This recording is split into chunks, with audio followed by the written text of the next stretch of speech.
Good evening, ladies and gentlemen. It's almost 7 p.m. We're a few seconds early. It's time to start this month's Planning Commission. If you'd stand and join me in prayer, and a flag salute will be led by Commissioner Hatley.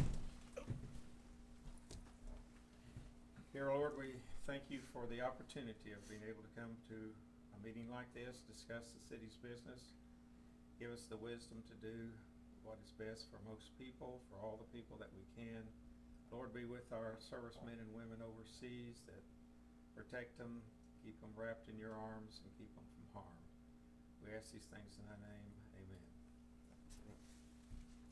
I pledge allegiance to the flag of the United States of America and to the republic for which it stands, one nation under God, indivisible, with liberty and justice for all.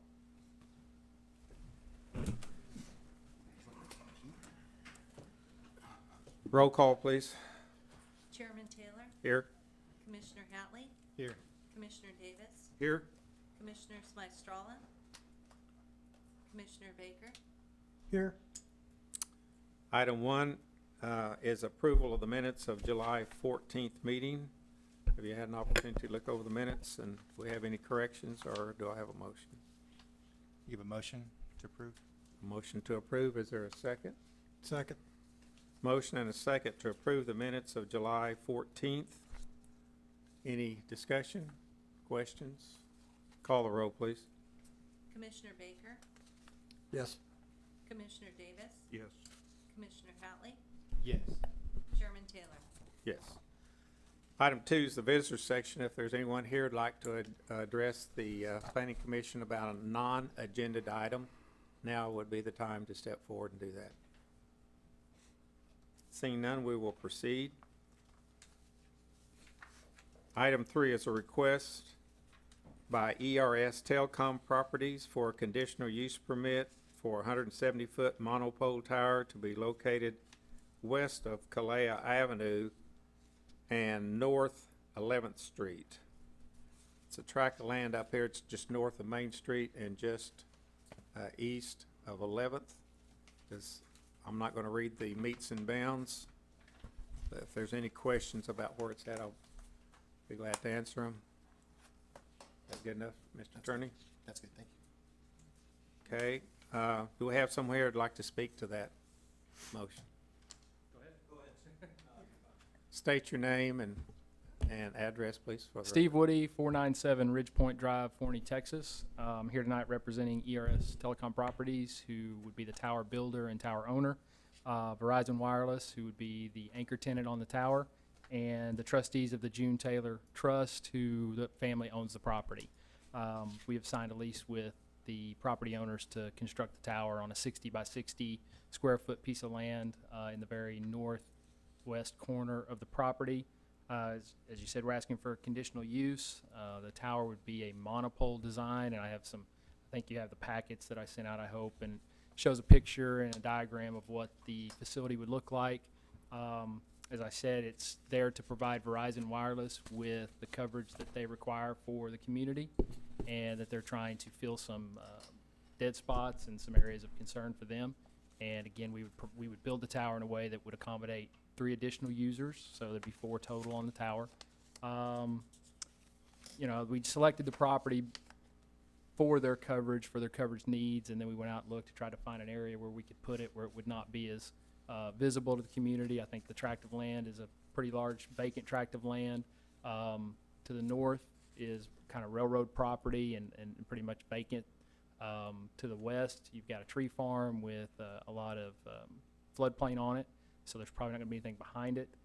We're 350 feet, I think, off of Cali Avenue, is how I would pronounce it, and then 750 feet off of Main Street. So it's hidden back in there quite a ways. As the community develops, it's going to provide a nice place for additional wireless communications to help with the development of the community. You can't go into any community around Oklahoma City or Dallas, where I live down there, that you don't see these types of facilities. We keep the facility looking nice and in good repair, and that's pretty much it. If you have any questions. I think I raised the heat up too much. We Yeah, can go that's back hot. and- Yeah. I didn't know if I was starting to sweat up here. I was like, wow. I'm sorry, I couldn't ever see it moving up, but obviously I did something to it. Obviously, the first time it's. You been guys are on pretty this year. intimidating, but man, I was feeling the heat there. Okay, excuse me. All right, we've done these type of conditional use permits before. By being a conditional use permit, he'll have to come back and reapply, and if there has been no complaints or anything, then it's normally granted. Is that not right, Mitchell? Yes, Mr. Chairman, what we normally do is, unless we have a complaint or he doesn't comply with the conditions of the conditional use permit, it's renewed each year. If there's a problem, it comes back to the planning commission as well as the city council afterwards. Okay. Any questions from the planning commission? All right, thank you. Someone else wanted to speak to this. Yes, sir.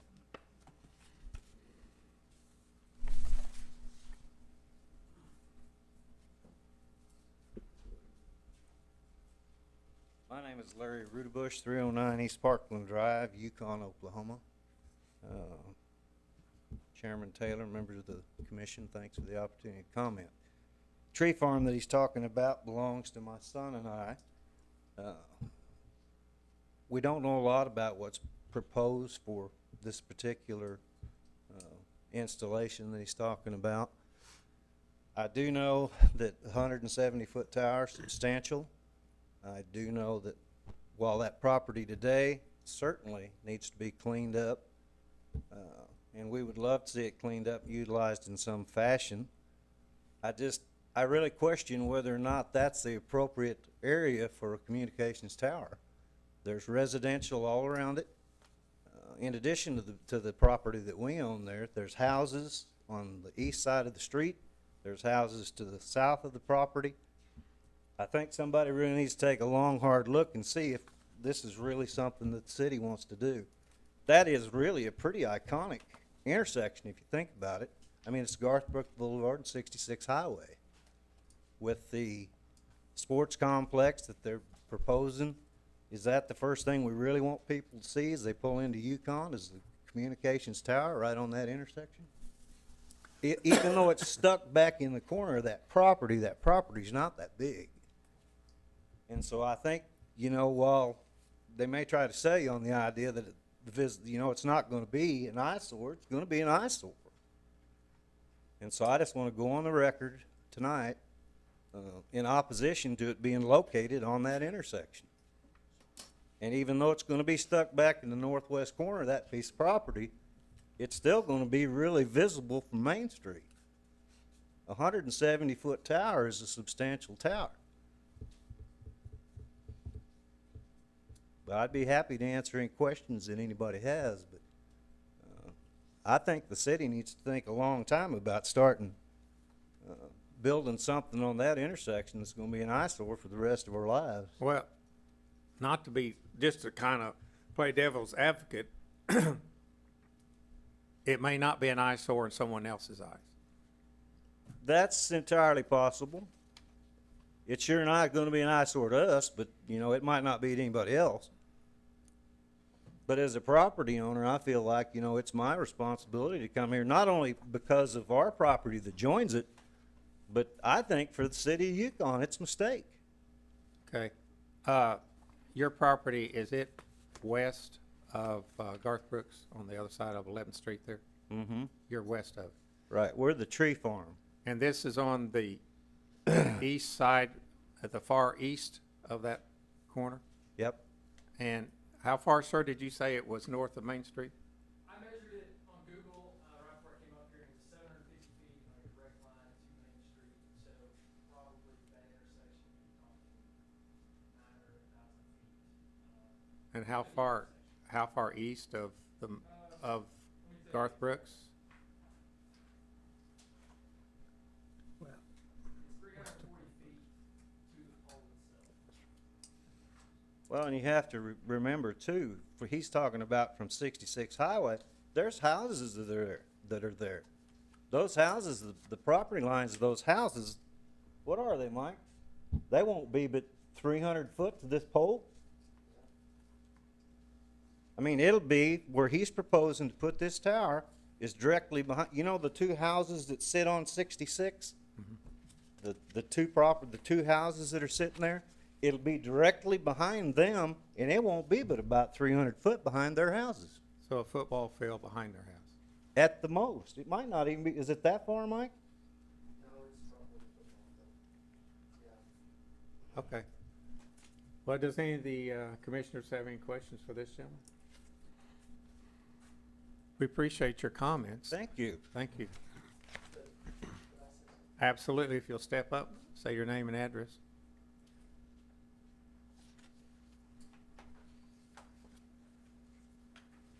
I'm Mike Rudebush, 413 Stone Mill Boulevard.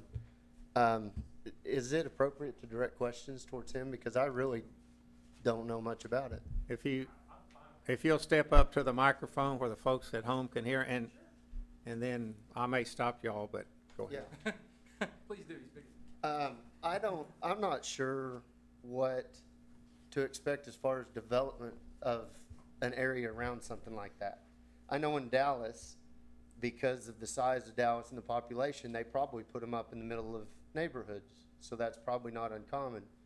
But we're not in that situation. There's a ton of land that perimeter Yukon that would be outside of what, I mean, when you invest money in a property that close to Main Street in Oklahoma or Yukon, you hope that one day development will move your way. And a big concern, besides just the fact that there's going to be a big tower where we used to be able to look out over Oklahoma City and the downtown Yukon, is what's that going to do to the future development of that part of the town, which has basically begun to die. And I think that the trend all over the city and all over the surrounding areas of Oklahoma City is the revitalization of main streets. I mean, you see it on 23rd Street. You certainly have seen it in Edmond. And the hope would be, and the hope when I bought that piece of property was, down the road, my tree farm would be surrounded by what would be Main Street again. And I know right now the trend is Main Street at I-40, but I think at some future point, there's going to be a desire for development that way. And a big tower like that right there, it doesn't seem like it would completely hinder that, but if I'm a person that's wanting to spend $300,000 on a corner lot, do I want a 700-foot pole in my backyard? And I don't know the answer to that. It just seems like with the land at the perimeter of Yukon, the need to put something that substantial right there. And of course, it is personal to us because that's our view. And it's kind of, there's selfish reasons for that thought. But the main thing is there's land everywhere. There's land everywhere that aren't on Main Street and Garth Brooks Boulevard. Well- So that's, Okay. Did you have a question for him? well, the question was, is what would you, I mean, would you see no hindrance at all in development of the surrounding areas? I mean, a 60 by 60, that bothers me because I'm sure that pad's gonna run right up to my property line. But as far as them putting something in, I mean, you know, that piece of property is a prime piece of real estate that someday surely will be developed. I I'd like to address. I didn't think, I thought your property was on the other side of Garth Brooks. My property, where he's proposing building it, is the fence, right on the corner, the northwest corner of that property. My property is attached to that property. Okay. By, I would say 500 feet of property line. Well, certainly, that side of Main Street has suffered from lack of development. And the smaller homes and stuff over there. We're not blighting that or anything. Go ahead with what you were gonna say. Well, I was just gonna say, first of all, I mean, have you looked at the tower? Have you seen it? It doesn't have guide wires. It's not a self-supporting tower. It's a pole. I looked it up. Okay, Yeah. so, I mean, as far as towers go, it's the least obtrusive tower that the industry uses. There's no light on it, and that's usually kind of one of the big sticking points. You know, again, probably 1,000 foot from the corner. You know, as things get developed, you put commercial in there, you put houses in there, you see it even less. If the concern is from Main Street, people are going to have to try really hard to see it. They're gonna have to look at an exact spot as they go by. Of course, I'm biased, you know, I've been in this industry for 15 years, so I've been developing these for a long time, done a lot of them. And literally, if you drive through any community, my parents live in Duncan, I grew up in Duncan, Oklahoma, and there are these poles right in the center of town. You know, they're everywhere if you really start looking for them. So to think that it stops development, I don't think there's any data you'll ever find that says this is going to stop development. In fact, I would suggest it probably increases development because, as I heard some of the commissioners talking, doing away with landlines. You know, the next generation, they've got to have cell phones. They've got to have wireless communications. And to do that, you've got to have the plumbing, just like water. You know, everybody wants to turn on the water faucet and have water. You want to turn on your cell phone and have coverage. You got to have, this is the plumbing behind it. You know, carriers like Verizon, they don't go into communities to try to put up things to make their customers unhappy. They only do it when they have to have it. And so. Okay. All right. Thank you. Commissioners have any questions for either one of these gentlemen? Mr. Chair, on the drawing where the pad, Yes, sir. it shows a 80-foot setback from the fence to the tree farm. Correct. There's no chance you'll move it closer than that? No, that's what I lease. I don't have any rights to do that. So it's 80 foot to where we start. So the pole will be 110 feet from the fence line? 80, yeah. Okay. Hey, Steve, you step up to the podium if you're gonna talk about it. Oh, I'm sorry. So we can get it all I thought Yeah. it was dismissed. He answered, say the Yes, answer again. We'll be 80 foot, probably about 110 foot to the pole from the property line. Okay. And then that, we basically put it there because of floodplains. There's an extensive floodplain behind that on the property we're leasing and then onto the tree farm. So, you know, there's really no chance of development of any homes or anything right there. Okay, thank you. Did you have something else? One final comment, Okay. Mr. Chairman, and that's the fact that if there's a 170-foot tower built where he's proposing to build it, you will see it from Main Street. I guarantee it. Thank you. Thank you. Okay. Any further discussion or questions, or are we ready to proceed with the motion?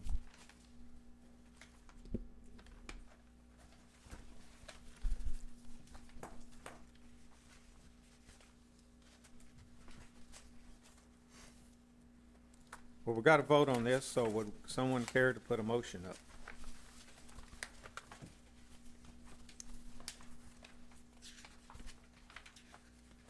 Come on, guys, someone make the motion, or I'll have to read it. I'll do the motion. Okay.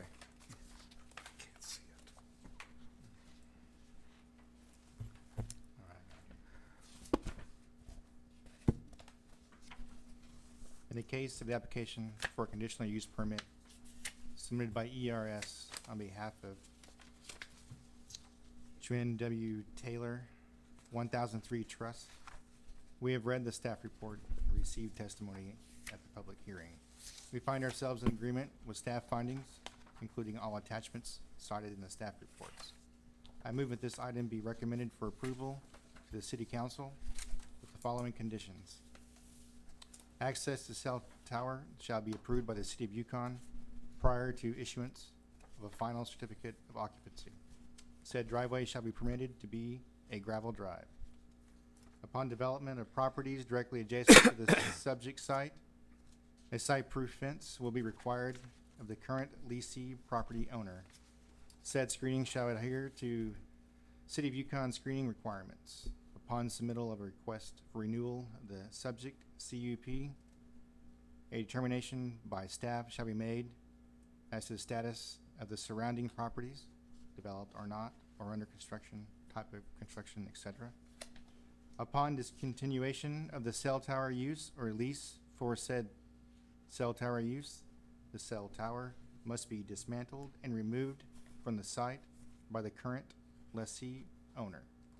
Upon request of renewal of the subject CUP, an emergency contact for the site must be submitted to the City of Yukon and posted on site.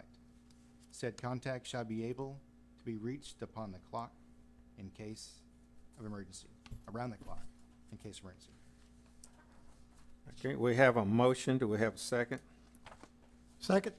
We have a motion and a second to approve this request. We certainly appreciate your concerns on it.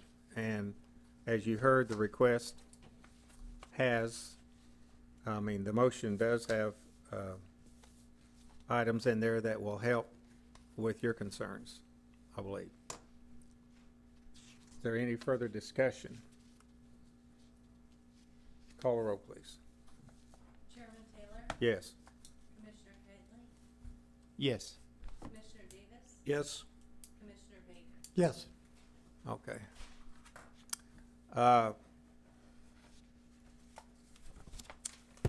Item 4 has been tabled until the next meeting. There's some more things. At the request of staff, there was some other things that need to be finished on that item. So we're down to new business. Any new business? Mr. Chairman, we have no new business. Okay. Any open discussion from the commissioners? I'd like to welcome Commissioner Bill Baker to our committee and hope you enjoy your time. We look forward to working with you. Thank you. Yes, sir. Welcome on board. Good to see you. Anything from the attorney or Cindy? No, sir. Anything else? Seeing none, our next meeting will be October the 13th. Meeting adjourned.